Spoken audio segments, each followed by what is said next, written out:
안녕하세요. 일용할 양식 구독자 여러분, ESF 고명진 간사입니다. 오늘 함께 볼 말씀은 민수기 16장 36절에서 50절까지의 말씀입니다. 앞선 내용에서 고라와 그 무리들은 모세와 아론이 제사장 역할인 것에 불만을 품고 모세와 아론을 대적했습니다. 출애굽의 과정에서 하나님께서는 모세와 아론을 통해 하나님의 말씀과 약속들을 주셨고 언제나 백성들에게 은혜를 베푸셨습니다. 하지만 고라와 그 무리들은 교만한 마음으로 하나님의 뜻을 인정하지 않았고 오히려 자신의 뜻을 세우길 원했고 높아지길 원했습니다. 하나님께서는 모세와 아론을 넘어서 사실 하나님 당신께로 향해 있는 그 교만과 불평, 불만을 아셨습니다. 그래서 향로를 드리러 온 고라와 무리를 땅속으로 삼키시고 불로 심판하셨습니다. 오늘 본문 내용에서는 하나님께서 심판하신 후 남겨진 향로들을 판으로 만들어 제단에 씌우도록 하십니다. 그 이유는 이번 심판을 남은 백성들이 기억하고 고라 무리와 같은 죄를 다시 범하지 않게 하기 위해서였습니다. 그러나 하나님의 바람과 다르게 결국 원망과 불평의 말은 이스라엘 온 백성들 가운데로 퍼졌습니다. 그들은 모세와 아론을 비난하고 대적했습니다.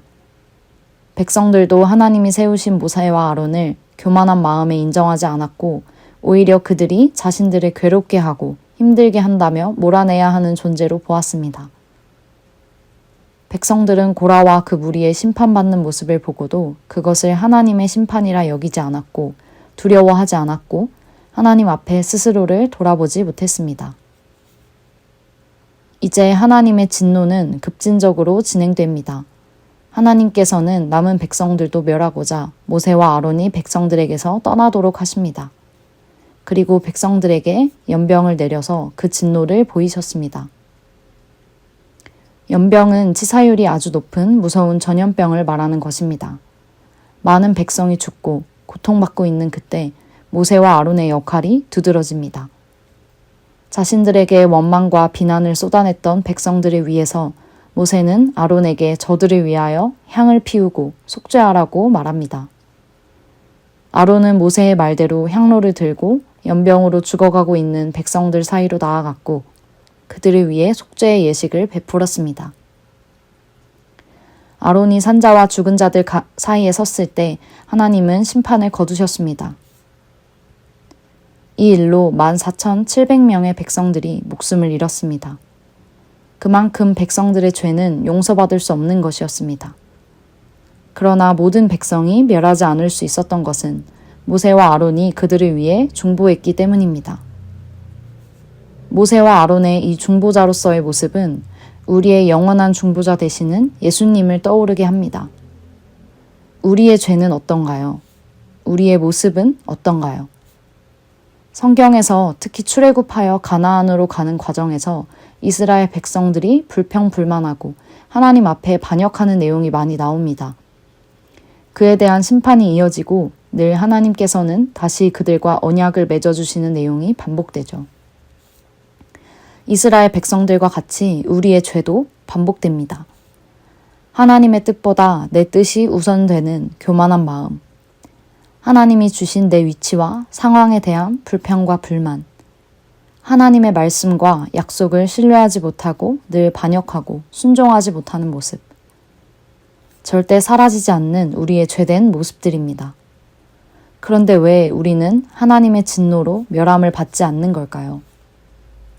그것은 모세와 아론이 그랬듯 예수님께서 우리를 위해 중보하고 계시기 때문입니다.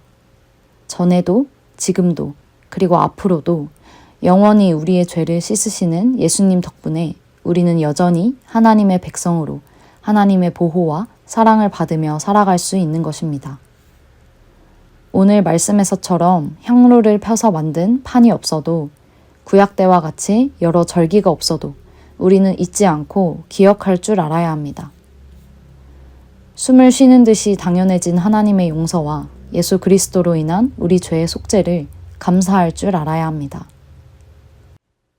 중보한다는 것은 쉬운 일이 아닙니다. 죄인들을 마주해야 하는 일이고 그 죄들로 아파할 수밖에 없기 때문입니다. 모세와 아론은 자신들을 비난하고 원망했던 백성들을 위해 기꺼이 하나님 앞에 엎드렸고 죽을지도 모르는 위험을 무릅쓰고 무서운 전염병 가운데로 뛰어들었습니다. 예수님도 침뱉고 모욕하고 고문하는 죄인들을 위해 기꺼이 십자가에 달리셨으며 예수님을 배반한 제자들을 나무라지 않고 되려 가장 가까이서 부활의 은혜를 입게 하셨습니다. 그런 중보를 받은 자가 우리임을, 여전히 그 중보 덕분에 살아가고 있음을 기억해야 합니다. 그리고 더 나아가서 우리도 그런 중보자가 되기를 소망해야 합니다. 산자와 죽은 자 가운데 서 있는 것이, 하나님과 죄인들 사이에 서 있는 것이 중보자입니다. 내가 편하고 안전한 곳에만 서 있는 것이 중보자가 아닙니다. 조금의 비난과 원망에도 발길을 돌리는 것이 중보자가 아닙니다. 예수님은 우리를 위해 그렇게 하지 않으셨습니다. 고통 가운데로 들어가는 것, 위험한 전염병으로 고통받는 자들에게 나도 죽을지 모르는 위험을 무릅쓰고 나아가는 것, 그게 예수님이 하신 일입니다. 예수님의 중보에 감사합시다. 그리고 우리 또한 기도합시다. 우리를 비난하고 모욕하는 자들을 위하여, 그들을 사랑하기 위해 기꺼이 마음에 못을 박읍시다.